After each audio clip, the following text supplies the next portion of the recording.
पहिल्या पार्टमध्ये आपण बिदर किल्ला आणि गुरुद्वारा जिरा साहिब हा बघितला. आजच्या दुसऱ्या पार्टमध्ये आपण बिदरमधील फेमस बहमनी टॉम्ब्स आणि चमत्कारी झरणी नरसिंह मंदिर बघणार आहोत. एका बाजूला राजे आणि सल्तनतीचा इतिहास आणि दुसऱ्या बाजूला अंधारात पाण्यातून चालत मिळणारे देवाचे दर्शन.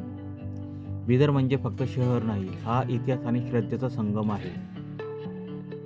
चला तर मग सुरू करूया बिदर पार्ट 2. स्वागत आहे तुमचं ट्रॅव्हल विथ रिनोच्या आजच्या व्लॉगमध्ये. बहमनी टॉम्ब्स हे बहमनी राजांच्या कबरीचा समूह आहे, जो कर्नाटकातील बिदर शहराजवळ अष्टूर गावात आहे.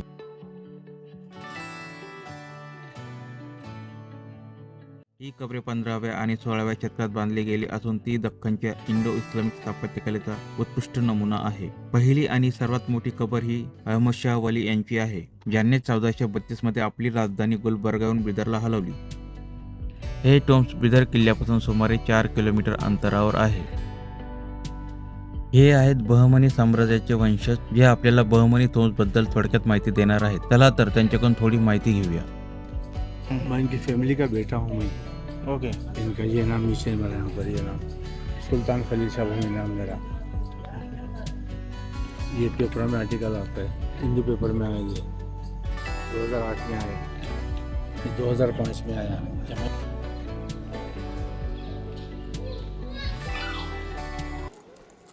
पहले सुल्तान बिदर के ये आप बैठ जाओ नीचे.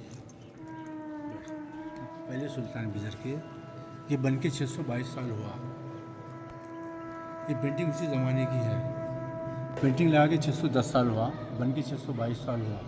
पहले सुल्तान अहमद शाह वली रहमतुल्लाह की मज़ार है ये, और उसको बनने उस टाइम में 8 लाख रुपये लगे. पीरियड में खर्चा इसको बनाने के लिए 8 लाख रुपये लगे.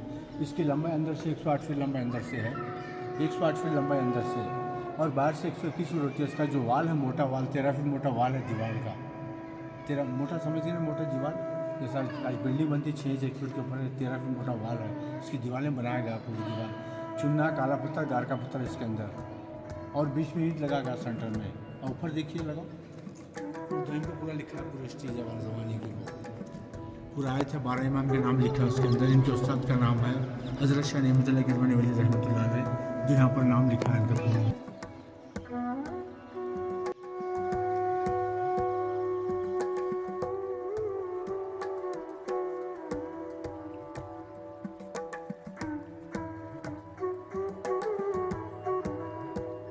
चमकने में ये जो ज़माने में चमकता था, ये वाटर से पूरा निकल गया. ये आज आके पूरा अच्छा नहीं, अच्छा काम किया ऊपर.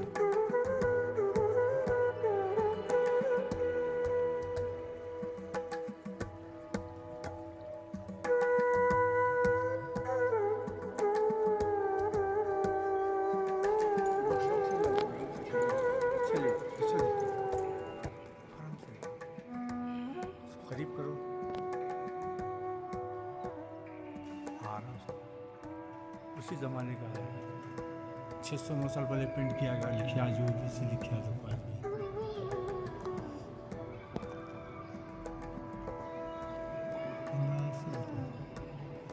अच्छा मज़ा आता है.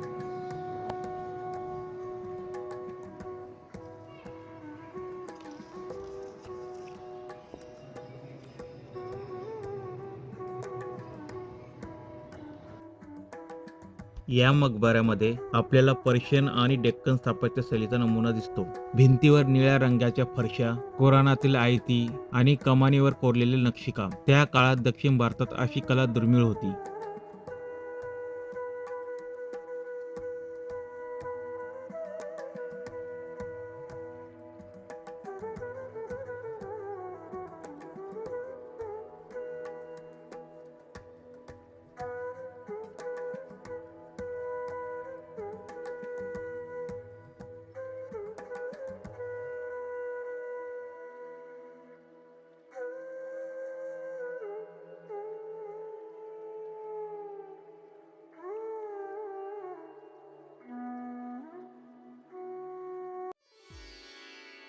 ही आहे मुख्य कबर अहमद शाह वली यांची. हा फक्त एक सुलतान नाही, तर इतिहासात संत म्हणून ओळखला जाणारा राजा होता. याच कारणामुळे आजही लोक इथे फुले, चादर आणि श्रद्धा अर्पण करतात.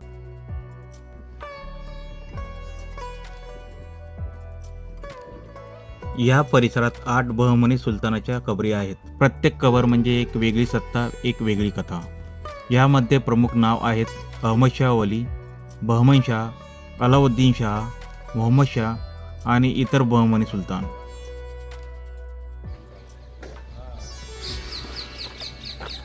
अलाउद्दीन शाह बहमनी 605 साल पुरानी इमारत है ये पत्थर जबी का पत्थर में देखा भाई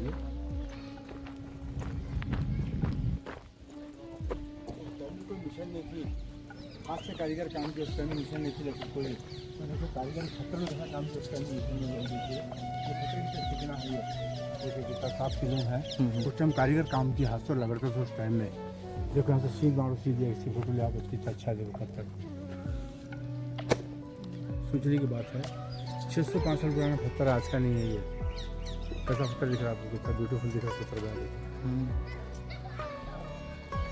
इनके सन बड़े बेटे अलाउद्दीन शाह बहमनी इसको 8 लाख लगे उसको 605 साल पहले इसको बनने के लिए 8 लाख रुपये लगे पीरियड में इसको भी इसकी 8 लाख. ही कबर आहे अलाउद्दीन हसन बहमन शाह यांनी बहमनी साम्राज्याचा पाया रचला. दिल्लीच्या तुघलक सत्तेला आव्हान देऊन दक्षिणेत स्वतंत्र राज्य उभे करणं त्या काळी सोपं नव्हतं. पण इतिहास नेहमी धाडशी लोकांचंच नाव लक्षात ठेवतो.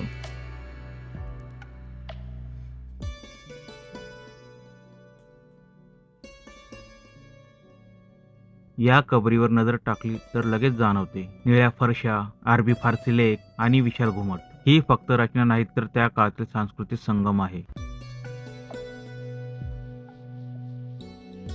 ही कबर आहे अलाउद्दीन शाह दुसरा यांची. हा सुलतान कलेचा आश्रयदाता म्हणून ओळखला जातो. त्याच्या काळात पर्शियन कलाकार, शिल्पकार आणि वास्तुविशारद दक्षिण भारतात आले. आज या कबरीवर दिसणारी नक्षी त्याच काळातली आठवण आहे.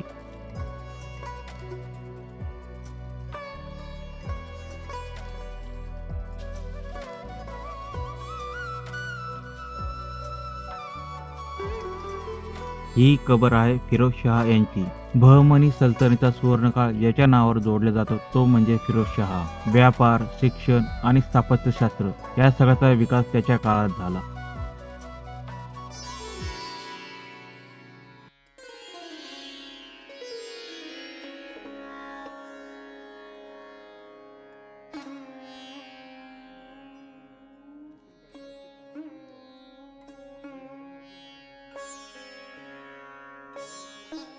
इतकं बलाढ्य साम्राज्य, अंतर्गत संघर्ष, सरदारामधील मतभेद आणि सत्ता संघर्ष आणि म्हणूनच बहमनी सल्तनत हळूहळू इतिहास बनली.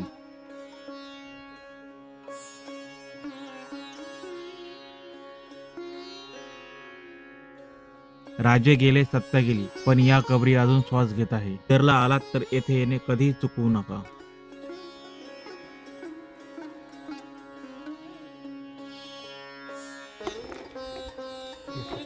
जमाने के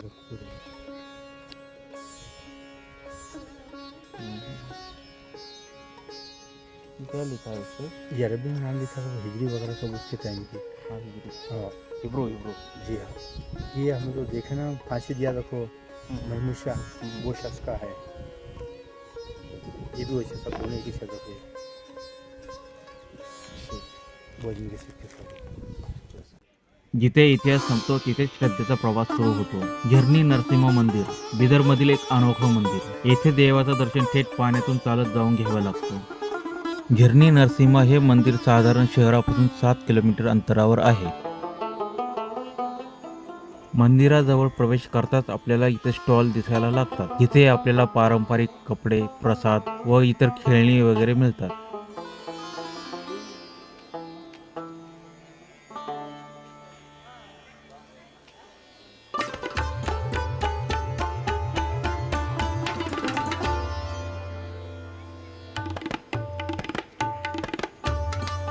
साधारण 100 सीड्या चढून आपल्याला वरती मंदिरापर्यंत पोहोचावे लागते.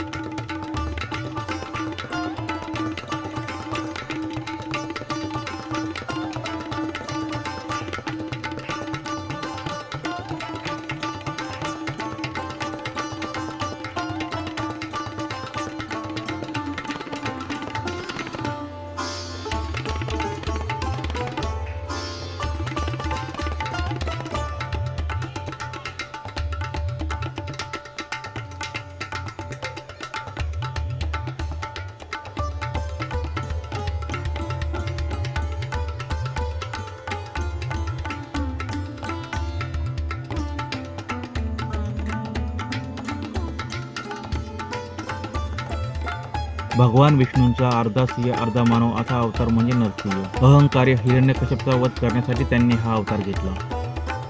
ह्या कुंडामध्ये भाविक आंघोळ करून दर्शनासाठी रांग लावतात.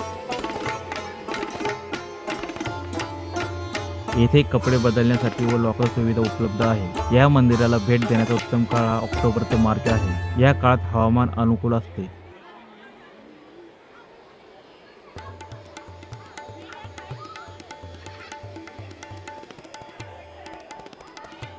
आख्यायिकानुसार भगवान नरसिंहांनी हिरण्यकश्यपचा वध केल्यानंतर जलासूर नावाच्या राक्षसाचा संहार केला.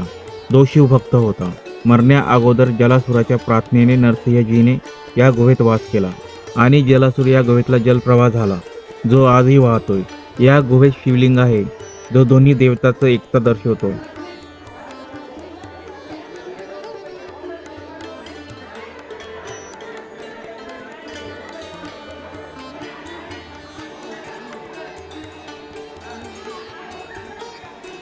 हे मंदिर वैष्णव परंपरेतील 108 अभिमान क्षेत्रापैकी एक आहे. मंदिर उघडण्याची वेळ सकाळी 7 ते दुपारी 1 आणि दुपारी 3 ते सायंकाळी 6 पर्यंत असते.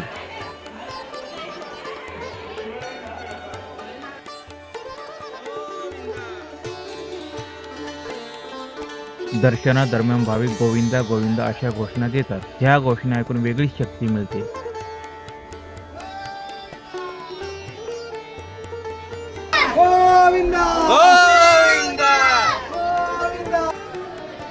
गाभाऱ्यात गेल्यावर फक्त पाण्याचा आवाज येतो. अनेक भाविक सांगतात की मन एकदम शांत होते, अंगावर शहारा येतो, वेळ थांबल्यासारखी वाटते. म्हणून हे मंदिर फोटोपेक्षा अनुभवासाठी जास्त प्रसिद्ध आहे.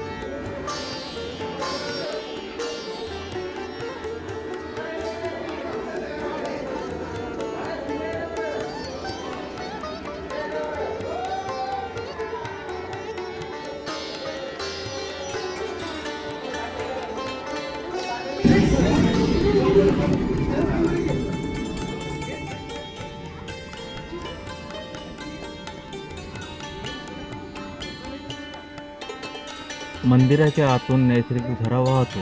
हे पाणी कधीच आटत नाही. वर्षभर जवळपास तेवढं थंड पाणी इथे असतं. ह्या पाण्याची उंची साधारण कंबरे इतकी असते. लोक असे मानतात की ह्या पाण्यामध्ये औषधी गुणधर्म आहे. हा झरा असल्यामुळे ह्या मंदिराला झरणी नरसिंह असे नाव पडले.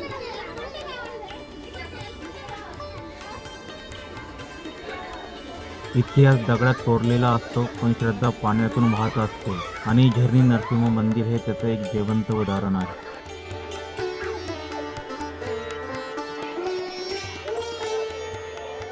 बिदरने मला शिकवलं, सत्ता कितीही मोठी असो ती संपते, पण श्रद्धा आणि विश्वास कधीच संपत नाही. बिदरचा हा प्रवास आवडला असेल तर व्हिडिओ लाईक आणि शेअर करा. अशाच इतिहास आणि श्रद्धेच्या कथा पाहण्यासाठी चॅनलला सबस्क्राईब करा.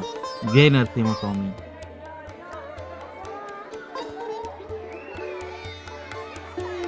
तर भेटूया पुढील नवीन ब्लॉगमध्ये.